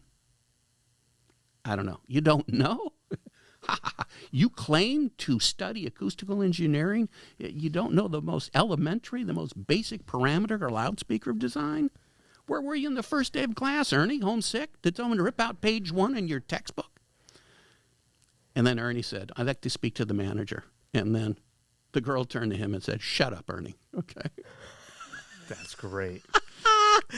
So that's the kind of scene that I wanted. Right. In My Cousin Vinny. And that's the scene that became, do the laws of physics cease to exist on your stove? That's like you're doing with the accent, I too. love on your that. stove, did you get these beans from the guy who sold Jack his magic, Yeah. Anyway. Did you get these grits from the guy who sold Jack his magic beans? So you had a real moment that is personal from you that at least was the spark of the spark. essence So of I that a whole character. movie based around that scene. Right. Brilliant. Then I did some research in the studio, paid for it, and I flew down to New Orleans, rented a Ford Probe, drove up through Mississippi, then went over, I'm not sure what highway it was, over to Alabama, drove down. I spent a night in Jackson, Mississippi. Mm-hmm. I got a ticket at gunpoint in, I think, Alabama. Seriously? Yeah. For speeding? Yeah. Yeah. At gunpoint? 80 miles an hour. Oh. Show me your hands. Show me your hands. Okay. Yeah. Here's Which my is hands. also in the movie after they steal the tuna fish. Oh, yeah. Exactly. So, I had a little, what they call pearl recorder, a little tiny cassette recorder, which I would keep with me, and I would, give little notes. And so when that happened. Car hit, there was somewhere on the divided highway where there was new asphalt that was put down, and it was like that thick. It was like over an inch. And when you hit it at 75, 80 miles an hour, the car actually went out of control, and then it went into the median divider, which where there was all this water, this wave of water, and then the car stuck in the mud. Okay? I'm out in the boonies. Within 30 seconds, a pickup truck is coming the opposite way. He stops, clearly sees me, yells out, I'll get you out of there for $100. I said, deal. He comes out, and he's these waiters, hooks up the car, pulls it out, and give him his money, and I go. And the car was going boom, boom, boom, boom, boom, boom, boom, boom. And then later, I took it to a shop, and there was a black guy who had a star in his tooth. He became a character named Star. He said, well, you probably got mud in your tire. I said, mud in the tire? How does Let me mud ask you a get question. How do I get mud into the tire? Oh, my gosh. This is so good. And he smiles. It's just a figure of speech, Yeah. It means that the mud is inside the wheel. Throws the balance out. Yeah, throws the balance out. So all that stuff becomes part of the movie, right? I went into a restaurant in Butler, Alabama, and it just said, breakfast, lunch, dinner. If you say anything, it just gives you the price, You're just going to eat whatever they serve you, I remember there's one thing I love to do when I travel in any country is to go into a supermarket. I do like to cook, but it's also interesting is that every supermarket in every country, there is nothing that's like in your supermarket. Mm-hmm. And there was also in Butler, in the small supermarket that they had, there's that little sign that tells you, spices, right, coffee. And this one said grits. They had an actual grits department, right? So it's like, grits, right? So grits is going to become part of the story, right? So, and I go over, and there's all kinds of grits. And there's instant grits, regular grits, and everything. So I remember, ordering some grits. And so all this, becomes important in the story. Yeah. I remember calling for my messages and talking to this woman. She was Carol Davis, who was a friend at the time, kind of a hip-hop artist, an actress. Mm-hmm. And I called her. She's a New Yorker. And I described this little town I was in. And she said, I'll bet the Chinese food there is terrible. Right? Which Marissa Tomei says with the mud. Okay, that's a good line. Yeah. So it's fun. So you're getting all these jokes, though, and all these awesome, memorable scenes. Yeah. the story of the murder and the lawyer and the was that already in the process? Did you already have like a loose outline? A little bit. I wanted it to be a murder case. Okay. Sorry. Let's go back. Like, to was Vinny always Italian? Let's go back much, much earlier. And this is the idea for the movie. Mm-hmm. I forgot about this. When I was 19, I went backpacking through Europe. And you'd meet a lot of different people.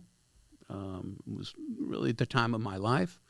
And I met a couple of older women, 25-year-olds. Whoa, hey. And they were teachers in Los Angeles. One of them, Andy Reifman, was engaged to Fred Fenster. She's now Andy Fenster. And I met Fred when I came back. Fred had gone to UCLA, Phi Beta Kappa, went to law school, had taken the bar. And so I asked him, what happens if you don't pass? He says, well, take it again. What happens if you don't pass then? Take it again. How many times can you take it? As many times as you want. What's the most someone has taken it, failed, and finally passed? He said 13 times. Wow. That's funny because law students all seem to know That the story. answer to that. Right. Yeah. Because they don't want to be that guy, you know. So I said, wouldn't it be funny you're driving through like the deep south and you're arrested for a murder you didn't commit, and the only guy you can use is that guy, right? The only lawyer you can use Right. is that guy. For me, 6 times Yeah. was Yeah. the magic number. Yeah, so I changed it, from 13 to 6 because I like the idea that he's not the worst. Right. Okay? But he's also not the best. He's not the best. There was something in the movie which unfortunately got cut out, and it is a slightly different movie with one line. Because when they asked, I think it was Stan, asked Vinny, why did it take you so long to pass? Vinny says, I'm a little dyslexic. That got cut out of the movie. Oh, yeah, yeah. And the next scene, Vinny meets with the judge. The judge gives him a book on Alabama criminal court procedure. You're supposed to read this over the weekend. It's like this thick. I remember, yep. Okay? And then another scene, which got cut, where he's struggling through. You can see he looks at a word, and we see the word is the letters are jumbled, dissolved to them less jumbled, dissolved to them unjumbled. We pan to the next word, which is jumbled. Okay? So this tells you Vinny's going to have to wing it. But that he's not dumb. But Right. he's dyslexic. And some people who are dyslexic have this fear that they're considered to be Uneducated? what's a politically Slower incorrect word? or Yeah. Retarded. Yeah. I'm sorry, it's politically incorrect, but it's a good word. So what that is that the wake police come? No, they're here. You can't use And that was word. a medical Yeah. term. All Yes, here we right. go. So, so there was a little bit of a chip on his shoulder, and he wants to. It's part of his character is that he doesn't want anybody's help. Right, because Marissa Tomei tries to help him, and he goes, "Don't read this book," and Yeah. he closes it and takes Exactly. it Do back. you want me? Was he going to? Do you want me to read it for you? I'm not a fucking child. That may have been cut, and then at the very end, you can see all this stuff sort of fits together. Right. And she says, he says, I wish I had done it, all by myself. Something like that. Yeah. And she says, oh, my God, what a fucking nightmare. You win one case after another. At the end, you got to say to somebody, Thank you. Yeah. When they're driving away. Oh, what a fucking nightmare. Right. Shut up. So that's, has a lot to do with his character. It was just that one line. Interesting. But the director cut it out because he did not know how to show dyslexia.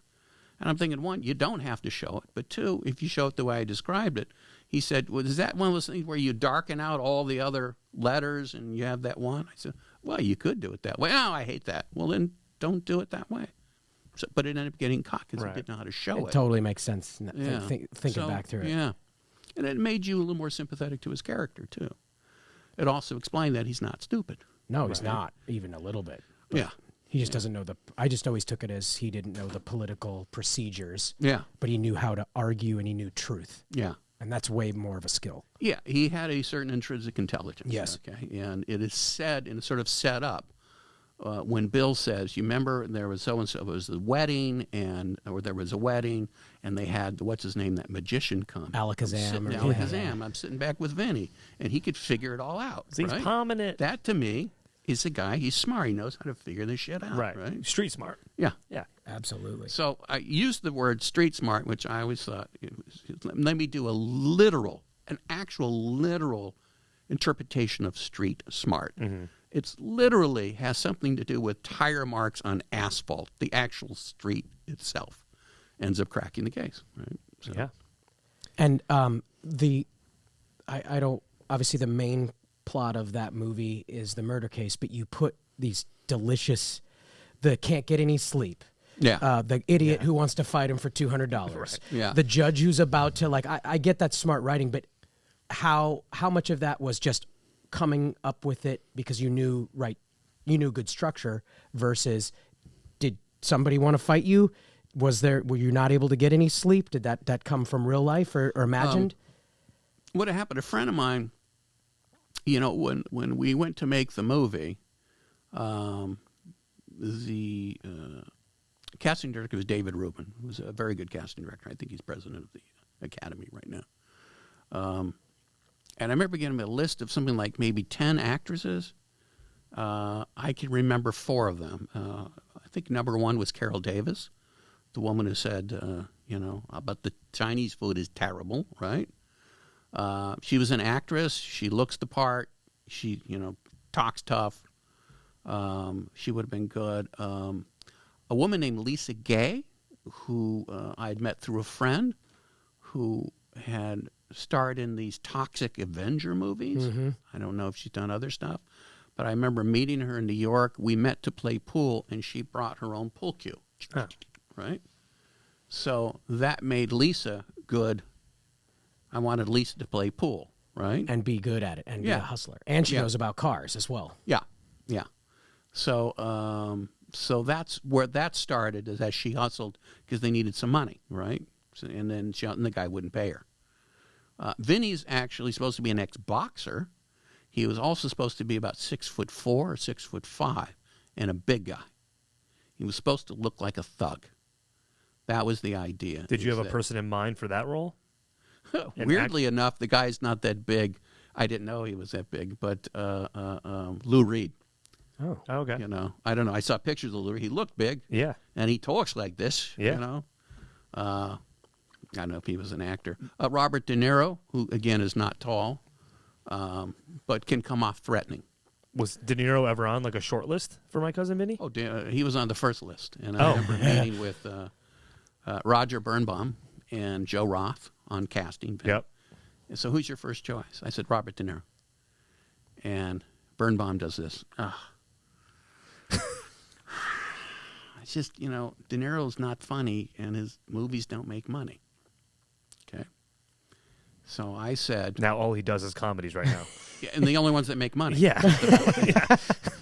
So people get it wrong sometimes. Yeah. So, but back then, I said, well, you don't understand. He was considered to be a comic actor. Yeah. He said, really? His first 2 movies were comedies. Really? Yeah. Greetings and Hi, Mom. Mm-hmm. Now, arguably, Brian De Palma comedies, may not be perceived as actual comedies. Right. Okay? Because, he's not a real comic talent in that regard. But he was also likened to Jack Lemmon.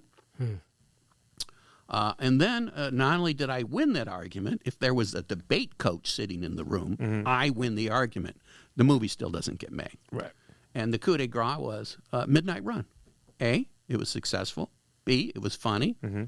C, he was great in it. And Roger said something like, it didn't really perform as expected. Whatever that means. Yeah. Yeah, whatever that means. So De Niro never even got an offer. So what did Joe Pesci do? Then Danny DeVito was attached because I did a movie with Danny. Yep. And I'm thinking, as a guy, I just wanted a threatening presence. When they came in, it was also based on a guy I knew who sounded a little dopey, but he was 6'5" and looked scary. Mm-hmm. but he was actually a bright guy. Yeah. And but he sounded a little dopey. So that's kind of what I wanted, okay? So Danny DeVito, I'm sorry, he's not going to look threatening to anybody else. He has a gun, right? Right. Mm-hmm. That just didn't make sense. Danny was attached to the project for about 2 minutes. I had a meeting with him, asked him, do you want to act or direct? And he goes, I don't know. So then he sits down, he says, the script just doesn't go. I said, so do you want more go? And he laughed. And that was pretty much the entire meeting. I didn't know what he wanted. So then he dropped out of the project because he thought I was not enthusiastic about rewriting it. Well, he was right. But I didn't know what he wanted. Yeah. You know? I don't know what more go meant.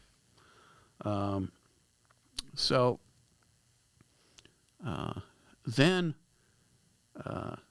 Jim Belushi I could see that. was sort of, he could have done it. And Jim Belushi was cast in a movie called League of Their Own.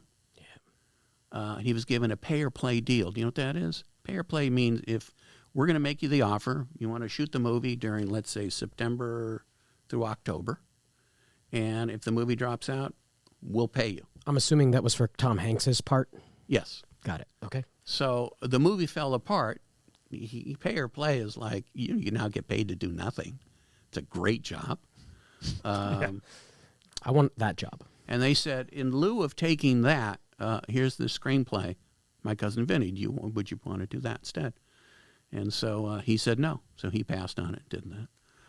Another person who was up for it was, oh gosh, what's his name? I'm drawing a blank. Comedian guy, he talks like this. Andrew Dice Clay. Andrew Dice Clay. Oh, yeah. Okay, cool. And that was a guess. So Andrew Dice Clay. I figured, okay, that could be interesting. It's possible. But the vice president at Fox, who was also a friend, I won't name names, had met him socially, and he insulted her. And she called me up. She was very upset. Do we have to have him? I said, no, cut him off. Gone. He has a reputation for being actually a very nice guy, but he insulted her. And she's maybe a little sensitive. So anyhow, but that's he's probably trying to make a joke. That's how, that's how. Yeah, exactly. That's the end of that movie. That's it. You think that was gone. So I'm done with this guy. yeah, Done with it. I'm done with this guy. Next.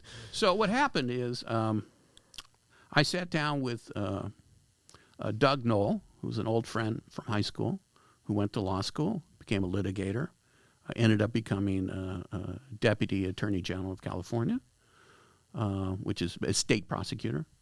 And so I met him for a number of lunches, and it quickly turned into, I said, what class do you learn procedure in college? He says, there is no procedure class. Really? Well, then how do you know? He says, well, you either go to court and you watch, or the firm that hires you teaches you. Which is right in the movie there. Yeah. Word for word. Word for word, Right. yeah. And I said, so he's not at a firm. I said, oh, this is great. So this is like, in any standard writing manual on how to write screenplays. You've got your protagonist, you've got a goal, and you have hurdles along the way. So one of those hurdles was the fact that he doesn't know procedure, and he's going to get in trouble.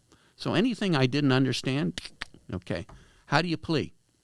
Well, what does that mean? Guilty or not guilty? Well, if you don't know, he doesn't know the answer to that question, right? So I wasn't sure. What does that mean, plea? Is that guilt? I needed the multiple choice answer version of it, right? And we, so that pretty much set the movie. And I thought, this is going to be great because in this movie, we're going to explain things that nobody understands who watches courtroom dramas. Right. Also, when I would ask him, when I watch movies and I see people just making up stuff in court, I say, you can't do that, Because it felt truly like, as much as a movie can make it so, Yeah. maybe A Few Good Men, there's a few other really solid like dramas out there that are courtroom procedure. it felt real, even though I didn't know much, and I learned a lot. And it was funny, too. And it was funny. That was the best part. Well, it now turns out lawyers, I remember about a year after the movie was out, I was in Aspen, and a friend of mine, Victor Sherman, who puts on this criminal court seminar in Aspen. And prominent criminal lawyers and litigators come and speak on panels, and people asking questions. And Victor had not seen Vinny. And he was a friend of mine, right? And he says, I don't like those movies, because they're never accurate, they're just ridiculous, So I said, well, no, this one is different. He goes, okay. So I went to the seminar, and then he says afterwards there's some people getting together at Robert Shapiro's, I think it was Robert Shapiro's condo in Aspen. So there was a bunch of sort of prominent lawyers there, criminal attorneys, and one of them asked me what I do, and I said, I'm a screenwriter. What have you done? I said, with this people, Dirty Rotten Scoundrels, and my cousin Vinny. When I said my cousin Vinny, it was like magnetic bobbleheads in that room. And all of a sudden, every head looked over at me. What'd you have to do with my cousin Vinny? I said, I wrote it, produced it. And they were beside themselves. And one guy says, I teach law at the University of Utah, and I tell my students, what you're going to learn here is what you didn't learn in my cousin Vinny. Now, what that has been repeated to me over and over and over and over now. Now it's almost 30 years. That this movie is the only movie that seems to follow procedure. And now you see in movies that and TV shows that they'll follow procedure better. They're more and more and more and more accurate. You set the bar, sir. But sort of set the bar in that sense. So, but to me, that's all like writing gold. Yeah. I mean, it's like you're just discovering stuff. And my last question on this, because we're approaching 2 hours, and we probably should wrap it up. Well, I still have that joke. I was going to the joke one, but how much car knowledge do you have because of how much that plays into the not guilty? My earliest,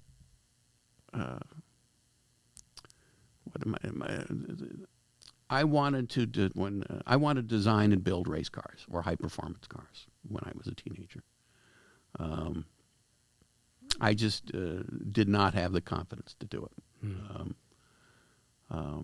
I think I would have been good at it, but I was fascinated with this stuff. And when I was 16 or 17, I could give you the weight, engine displacement, horsepower options, and carburation of every single car sold in America. So, wow. And other useless information, which not true. All of a sudden kept two people who were not guilty from I the know. death sentence. Yeah. So it came up in my cousin Vinny. This is going to be streetwise. This is stuff on the street. I'll have some car stuff in here, and so that stuff came off the top of my head. Dang. So it was the lawyer stuff that you needed the help with. Oh yeah. But I thought the car magazines would bring it up, rather than the law community. Right. The law community definitely embraced it. I've been able to use that. It gets mentioned all the time. I mean, God, it got mentioned with Giuliani when he was dripping Sweating. hair dye,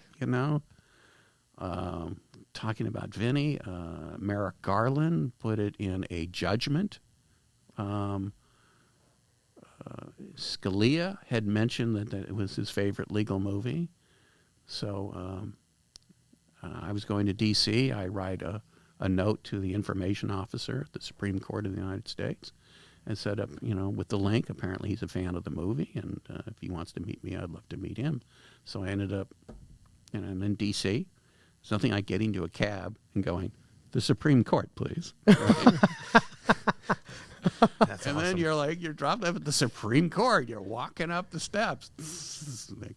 You can't help but go, this is out of a movie, right? And, but they didn't go the front door. They had the VIP section for you. I got you. And it was like within 60 seconds, I'm in Scalia's outer office, and then I wait a minute or two, and I meet him in his chambers.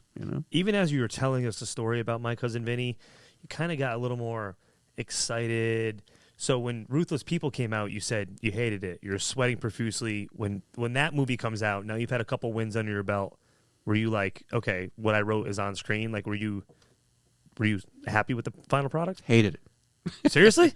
When I saw Vinny, the rough It's not what I thought you were going to say. When I saw there was not the first assembly, but in an earlier Like a test screening? edit. No, it wasn't a test screen. It was an earlier edit. I thought it was unreleasable. Wow. And I watched it with my editor on Love Potion #9. She said, "Well, no, we finished the movie. It gets better. It gets a lot better. Yeah, you should finish it." When I watched it, I actually had a couple friends over to my house. I had it on videotape, but put it on. And their response to it, I could feel it and see it through them. Okay. And that's a fascinating experience. So if you're watching the movie with an audience, it's a different experience. And you feel the energy. You feel there's electricity in the air. And you know when the joke is coming. You know, you can hear huge laughter. Yeah. Right? It was great. It was great. So are you just bad at watching your own movies by yourself? Well, I know it's Or are you missing. saying all of those people have terrible taste who also gave Marissa an award and has tons of accolades? No, I'm fine. It's hard for me to see. Oh, what's well, bad. that's good. I'm fine. I'm fine with the good stuff. Yeah. Oh, okay. It's just I know what's missing. That's all. So and when you see something missing, you'll see it in one of the reviews, and we'll point it out to you. So when you see Pesci out and about, are you like, it could have been De Niro, buddy? That's right. Could have been somebody else. Yeah. You were 18. See, and it's hard for me to even imagine that movie without those two. Yeah. I know you were there for all the other stuff. And When you're a writer, you can do that. Right. Yeah. You have that originally. I mean, in Ruthless People, I had imagined somebody different than Danny. Danny's character's playing what is essentially a gigolo. And Danny DeVito, that's a little odd. So, But the oddity isn't that the comedy, or like the it's a fact different that he's kind of a comedy. Okay. I mean, if you're being ridiculous, Right. funny. like a 5'3" rather than- balding gigolo. That's Danny's not 5'3". Yeah. Yeah. He's not that tall. No. 5 feet, maybe. No. He's not even 5 feet tall. Danny's pretty small. Yeah. Danny's pretty small. I mean, if you had told me he was 4 feet tall, he's closer to that. I don't know, but I think he says 4'10" or something. Yeah. But when you look up actors, they all had an inch or two or three. Or 3. Yeah. Well, I would love to keep talking, but we're hitting our 2-hour mark, and you sort of already. But maybe we would. I still have that story. Let's finish with the right. story Yeah. because we normally end with what would you have done if you haven't done screenwriting, but you kind of already told us you might have built race cars, Possibly. Yeah. possibly as a possibility. But since we know that, since you shared that, give us. Let's end on this anecdote. I mean, there's a number of funny stories, but on this one, when I was watching that the first cut of Vinny, and I could see that at one point one of the kids loses faith in Vinny, and he goes with the public defender who has a stutter. Now, ironically, Andy Reifman, who became Andy Fenster, had a brother who was a stutterer, and she said stuttering jokes are not funny. This is something I was told when I was 19. Stuck in my head. I would never, ever make a stuttering joke. Ever. Nor did I have it in this movie. So when that came out, I felt betrayed a little bit. Well, now what I had written, and I even wrote it in the script, that there was stuttering, stammering. But he was having an anxiety attack. And in an anxiety attack, you may stutter, you may stammer, you may lose your thought, Catch you your may breath. hyperventilate, Yeah, hyperventilate, yeah. you may sweat, you may hold yourself, you may feel near faint. To me, hilarious, okay? A guy he's having a breakdown. Because he talks fine one-on-one. It's Yeah. when he gets in front of everybody he gets nervous. So I'm figuring, okay, I'm going to get into trouble. eventually. I don't remember any of the reviewers bringing that up. They did bring up it's an especially funny, politically incorrect joke, but they did point out that it was a very funny scene. And so I have a deal at Fox. I'm driving in one day, the movie's out, and there's a guy with a placard. Says, "My cousin Vinny, unfair to stutterers," from the NSA, National Stuttering Association. So sure enough, he doesn't know who I am. And I go in, and I go into my office. I have an assistant. I have a development executive. And my assistant comes in, and she's wide-eyed. She says, "There's been a guy who's been calling here. Was he still out front?" I said, "Yeah, he's out there picketing against Vinny." You right? He says, "Well, he's been calling like every 5 minutes." And I tell him, "You're not in, you're not in." So I said, "Okay, well, next time he calls, put him through." "You're going to talk to him?" I said, "Yeah." I said, "What are you going to tell him?" "Oh, you'll listen in." Yeah. Okay, and tell Jamie, too. So I go I and sense sit a in my stereo office. story coming on. So I sit down, and literally within like a minute or two, she opens my door, and she's covering the phone. It's him, right? It's him. So I said, "Get Jamie." So they're both standing in the hallway with phones, right? Listening in. And I pick up the phone, and I say, "Hi, this is Dale." And the guy proceeds to tell me, with a stutter, that he's got a problem with the movie. And I said, "Listen, I can see where this is going. You don't have to go any further. You're upset at the movie and how it portrays a stutterer." And he said, "Yes." I said, "I'm upset too. I would never do that. And that's not the scene I wrote. Okay, the scene I wrote is about a guy who's having an anxiety attack. He's having a breakdown. And a little stuttering and stammering may be part of that. He's not a stutterer per se. But he was supposed to be anxious, hyperventilating, sweating, losing his thoughts. No, as a matter of fact, and a stutterer is not going to suddenly just start stuttering there. He would stutter all the time." And the guy says, "Yeah, that's correct." So it's not, it's wrong. Yeah.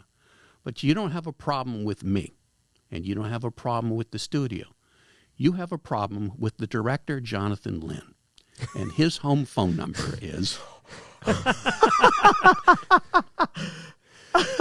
And you gave it to him. Yeah, yeah. Oh, my gosh. I should never upset you. I know. Wow. That is great. Well, if you're going to upset him, take him to lunch Do you, or dinner. do you want us to put his phone number in like a little bottom third on this interview right here? Now, yeah. No, that's a good story. Yeah, that's funny. Call the things 310-260. 310. No. We'll bleep it out. Oh my gosh, I want to get more, but we're at 2 hours, and I got to kind of wrap it up. Dale, thank I'm going you. to bring you back, Dale. Okay. I'm going to bring you back. If I look you're forward to if it. this comes Okay. out and you don't hate it, which you probably will, because it's about anything that goes well you don't seem to like. That's not fair. That's Huge not fair. success. There's no way to reinterpret this. Very true. Sure, So, sure. That is true. Well, if I may hate, I may hate myself. don't do that. We like your stories. Yeah. All right. We'll do a quick sign off here, unless there was any last little.